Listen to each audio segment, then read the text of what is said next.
There is a study called the executive monkey study.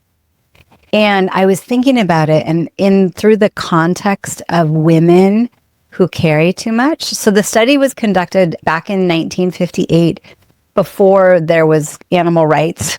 And it's pretty intense, what was done. But a scientist named Joseph Brady conducted an experiment that really has become a powerful metaphor for stress and responsibility.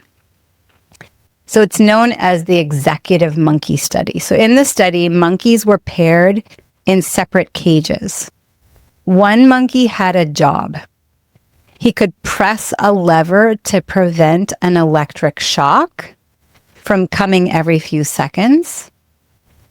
And the other monkey, called the yoked monkey, had no control. He received the same shocks, but couldn't stop them. So the executive monkey could pull the lever and it would prevent the electric shock for both him and the yoked monkey. The yoke monkey had no control. There would just be random electric shocks. And what happened shocked the researchers because the monkey that was in charge, the quote unquote executive monkey, developed severe stress-related health issues, including stomach ulcers. And some of the executive monkeys even died. Okay, meanwhile, the monkey who had no control and just endured the random shocks stayed healthier.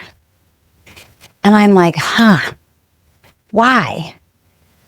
What if being quote unquote in control didn't actually mean safety? It meant nonstop pressure, right? No rest, no relief. The executive monkey was constantly on edge and afraid to miss the next threat, both for himself as well as taking the responsibility of the other one. So this chronic stress literally became deadly. So the truth for many high achievers, or for those of us as women that go and do, we're playing this executive monkey role. We take care of the kids, we take care of the business, we take care of our aging parents, we take care of our community, we take care of our whatever, right? We anticipate the needs, we prevent the fires, we hold it all together. And from the outside, we may seem like we have it all together. We may seem strong and successful and in control, but inside, our nervous system is literally frayed, right? Maybe even stomach ulcers. And then hormones become misfiring and cortisol levels are all over the place and sleep is restless and cravings are wild. And we put on extra weight from the stress and the body is screaming for a pause. So the study reminds us that being responsible doesn't make us immune to health. It actually, and sometimes, makes us more vulnerable when we don't allow for replenishment. We don't allow for the pause. We don't allow someone else to be in control, someone else to make the decisions for a little bit. Allow the spontaneity and the randomness of life, its ups and downs, right? Because we don't have to carry it all, and we definitely don't have to carry it all alone. Like, we're allowed to step back, to rest, to let someone else hold the lever for a little while. And I've been thinking about it in the context. And yesterday morning, Michael and I were supposed to head to a town about an hour north of here, and we had scheduled for 3 couples. We were all going to have like 2 days together, like an adult sleepover, so to speak. We scheduled the meals. Some of us are already in a mastermind together, and we were just going to be adults. Michael's mom was here visiting, so I had my mother-in-law with the kids. Everything was situated. One of the friends was flying up, another one was driving hours up, and the host ended up getting the stomach flu. So the one friend canceled her flight, we didn't go, and then we had 2 days of complete space. For me, I had complete white space in my schedule. And so I didn't fill it. Yesterday, I stayed in my pajamas until 4 o'clock in the afternoon. I took a nap out on the grass. I still just allowed my mother-in-law to be with the kids. And it reminded me of Alison Armstrong's work. So Alison Armstrong has been studying the male and female brain for decades. She's amazing. In Audible, she has Celebrating Partnership. She has Understanding Women. Those are two that I've listened to. I had the privilege of getting to interview her on my podcast. The module in the portal that's called Sex in the Context of Providing versus Wanting, that comes from Alison Armstrong. And she talks about the value of women puttering. So it's an Alison Armstrong term, to putter. That it's not lazy, it's medicine. It's the gentle hum of doing little things without urgency. To have spaciousness in our schedule where there's not anything being asked of us, no decisions to be made, and just white space. Where maybe I'm going to go fold some towels, and then I'm going to go water some plants, and then I'm going to take a nap, then I'm going to do some artwork, and then I'm going to journal, and then I'm going to rearrange a drawer, and then I'm going to light a candle, I'm going to call a friend. I don't know. But to allow space where I'm just going to putter, especially before a date. Like if your husband or partner is going to take you on a date and he's like, babe, you've got 3 hours to putter. I just want you ready by 6:30. You know, we're going to a restaurant. This is what happened to me. Michael's like, I've got dinner reservation, 6:15. Awesome. I had the entire day to putter.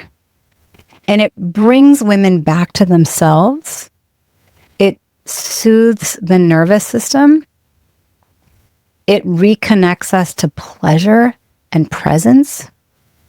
And it reminds us that we're not machines. We are rhythmic, cyclic, sensual beings. And particularly for those of us that hold a lot, especially if we're holding it tightly and there's just so many things coming through us and so much to control for too long, we get to give ourselves permission to putter and have the support of those around us, support of our team. And the thing that blew my mind was, as the day progressed, my vision and my creativity blew it out of the park. I literally was in the shower with my husband getting ready, and I was drawing diagrams on the steamed shower door. And we were brainstorming like all these ideas that it's like I kept envisioning an artichoke. You've got to pull back all the leaves, take the leaves, little pokey things, and then remove the hairs to get to the heart. It was ample time just to putter. So it allowed my nervous system to decompress. It allows my feminine to be expressed, but the clarity of my vision and the creativity that continued to build on itself, I literally think that yesterday I created an entire new course in one day. Because that's the thing that inspires me. Not everybody wants to create a new course, but the point is when we allow this spaciousness to just have white space. So I'm like, you know what? From now on, once a month, like I already have my CEO day, but I generally fill it with CEO stuff. Or I use it to meet a friend for coffee, or it's still somewhat scheduled and it's only from, say, like 10 to 1. But to go, no, one day a month, it's cleared. Nothing gets to be scheduled. Nobody gets to ask anything of me. It is my spaciousness to putter. And then I'm thinking about it through the lens of our adrenals, right? To say our adrenals have a voice. And are we listening? Right? The adrenal glands, these small but mighty little things like the size of almonds back in our back.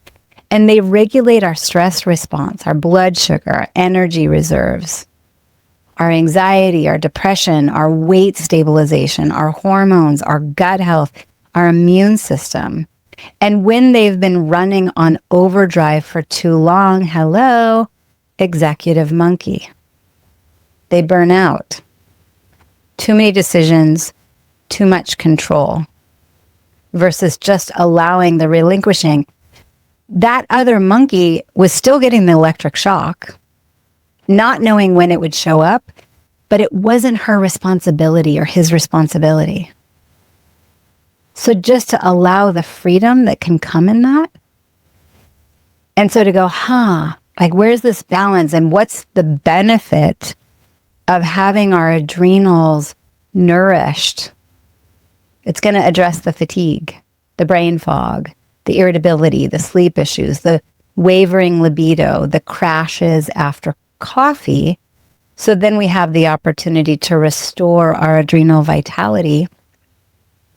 And obviously, for everybody that I get to support, we really dig into this. We really dig into adaptogens and adaptogen elixirs, and we work on nervous system support and nervous system regulation, whether it's online or coming to one of the retreats, right?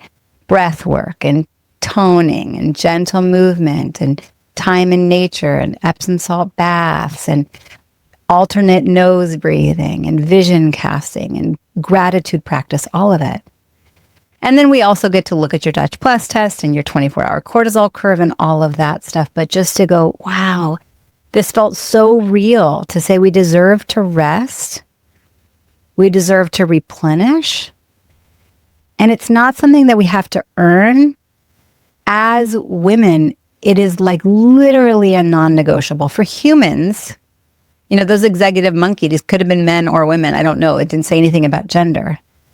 But what I know for sure is that research has shown that for women, there has to be spaciousness to putter. And that's when our feminine flow shows up. It's when our feminine leadership shows up, our power, and also the decompression of the stress. So anyway, I hope that's helpful. I've been thinking about it so much these last couple of days and just going, this is important. It's so important to bring, because the easy thing to do is go right into work or the caring for the husband or caring for a friend or going shopping or making a meal for someone else, versus actually going, no, what actually feels good right now? I put the blanket out on the grass in our community garden space in my pajamas and laid there for almost 2 hours. I'm telling myself that there's space. Do we actually create space to go? And then the really funny story is there's here in Ashland, we went to dinner and then we went walking downtown. There's this new cafe in Ashland called the Shroom Cafe that literally you walk in, it's psilocybin. You just like walk in like a bar. And we didn't get any. You have to fill out all the paperwork and you can't do anything for another 24 hours. But we sat down and we filled all the paperwork. And I was like picking these guys' brains about microdosing and different types of psilocybin and what the experience is. And there were people there that were high. And I mean, it was completely spontaneous. And it was so playful and it was so fun. But to make sure that we're not going back into the executive monkey role, but really allowing the spaciousness and ease, because that's when it inevitably feels more abundant. It feels way more passionate, way more fun, and it flows. While I was laying on the grass, I listened to part of a podcast episode. It was one of Oprah's podcasts, and she interviewed this woman. She's, recently has a best-selling book, now 3 million followers on Instagram, and she's just like overnight blown up. So she's sharing her story of one day, her mom died, she miscarried, called her husband for a ride home, and he texted her that he was leaving her, all in one day, and her life crumbled. And so she's sharing this story. Now, the ironic thing is, as a child, her father was a psychologist that had written a very famous book about how to raise a difficult child. And what she found out was the book was actually about her. And so in the first version of the book, he named her. And when they did the new edition, she asked him to remove her name, because she had carried this with her all her life, that she was the problem child. And she was making the connection with what she had created in her current relationships and in her marriage. And what Oprah said was, it gives us this amazing opportunity to ask ourselves one question, and that is, where have I felt this before? And it's not about the person, like how, in her mind, she was thinking, I chose a husband that's completely different from my father. And they're very different in character, very, very different in style. But what she had recreated was the same feeling in her marriage that she had experienced as a child with her father. So we get to go, where have I felt this before? Where I'm over-delivering, where I'm feeling like not enough, where I'm feeling like I can't listen inside because I don't have my own answers, where I feel inadequate because of the size of my body. And to be able to go, it's not about current circumstances. It's not about him or her or they, or it's an opportunity for us to ask ourselves, where have I felt this before?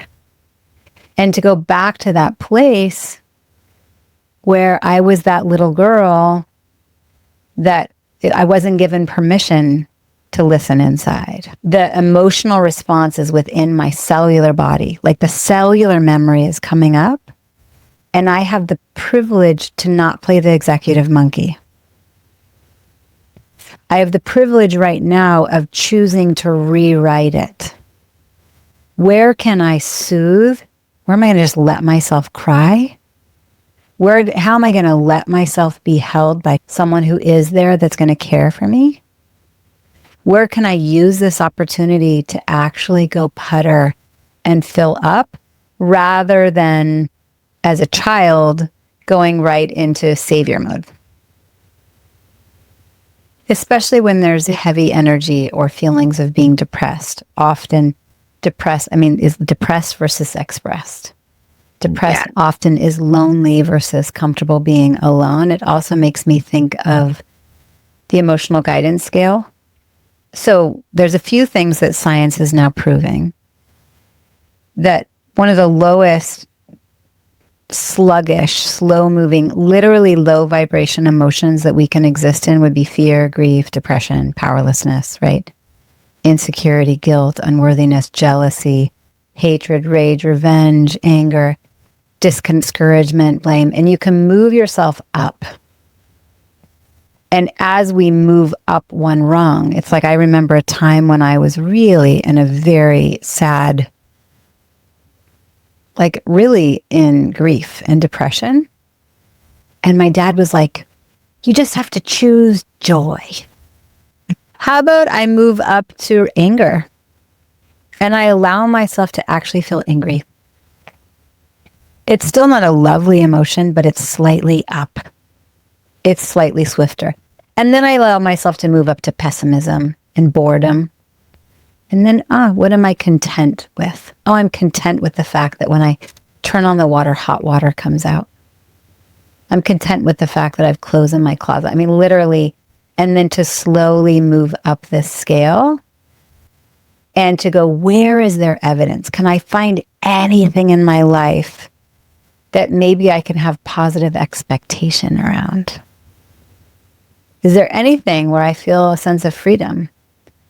What do I have appreciation for, love? And then once it becomes this practice of just, where can I go up this scale a little bit? You tap into a faster frequency. So now things start moving more quickly. And it becomes more, there's a stronger potential to then continue to move up. And then we go, oh my God, there's joy. There's ecstasy. It's right there. I just never really acknowledged it or saw it. There's enthusiasm. I had a lot going on in my left hip earlier this week. And it's like, all right, where am I not allowing sadness to be expressed? It's a very foreign emotion for me. We're not here to be like anybody else. We're here to be ourselves. And we have so many gifts. We have so many gifts to offer in the world. So much love and so much light. Sometimes I worry about judgment. I keep kind of some anonymity, and I often kind of like that I don't have clients in my own community. And I go, where's that coming from? And there's some fear of jealousy. There's some fear of judgment. And she says, but wait a minute. If you actually know that all you are is light, and instead of expecting judgment, you expect that they're going to celebrate and feel inspired by your light, like, why not go there? Why not honor that we're light and we're love and expect that if anybody observes it, they're observing it through eyes of love and celebration and inspiration. Otherwise, we're just making up a story. Do you know the Marianne Williamson quote around our light? I just want to read it. It's from the book A Return to Love by Marianne Williamson. And it says, that always makes me emotional when I read it. Our deepest fear is not that we are inadequate. Our deepest fear is that we are powerful beyond measure. It is our light, not our darkness, that most frightens us. We ask ourselves, who am I to be brilliant, gorgeous, talented, fabulous? Actually, who are you not to be? You are a child of God. Your playing small does not serve the world. There is nothing enlightened about shrinking so that other people won't feel insecure around you. We are all meant to shine as children do. We were born to make manifest the glory of God that is within us. It's not just in some of us, it's in everyone. And as we let our own light shine, we unconsciously give other people permission to do the same. As we are liberated from our own fear, our presence automatically liberates others.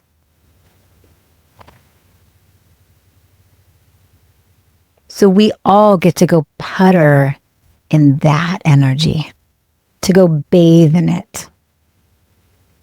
Okay. I'm so grateful for you guys.